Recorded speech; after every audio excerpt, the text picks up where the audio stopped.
Question number 13, JEE Main 2024 Phase 1, 29 January, Phase 1, Shift 1. Okay, ചോദ്യം നോക്കാം.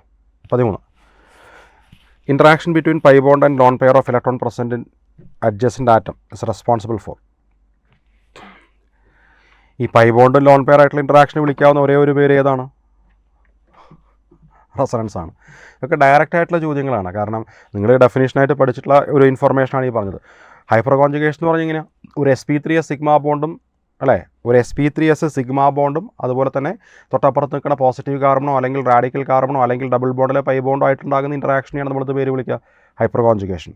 Inductive effect of force ചെയ്യണം അല്ല, ഒരു സിഗ്മ ബോണ്ടിൻ്റെ പോളറൈസേഷൻ ഇങ്ങനെ പതുക്കെ ബോണ്ട് ടു ബോണ്ട് ട്രാൻസ്ഫർ ചെയ്ത് പോകുന്നതാണ് inductive effect. And electromeric effect temporary shift of electron in presence of attacking species ആണ്. അപ്പോൾ ഇതിലാകെ ഒരു ഉത്തരേ ഉള്ളൂ, അതേതാണ്? റെസൊണൻസ് ഇഫക്റ്റ് ആണ്. Okay, it's a silly question ആണ്. ഇത് ചാപ്റ്റർ പറയുകയാണെങ്കിൽ ഓർഗാനിക്കിലെ ഇനീഷ്യൽ ഭാഗം ആ ചാപ്റ്ററായിട്ട് വേണമെങ്കിൽ പറയാം, അല്ലെങ്കിൽ കെമിക്കൽ ബോണ്ടിങ്ങിലുള്ള റെസൊണൻസിൻ്റെ ഭാഗം പഠിപ്പിക്കുന്ന ഭാഗത്തും ഇതേ ഇൻഫർമേഷൻ നിങ്ങളെ പഠിപ്പിച്ചിട്ടുണ്ട്.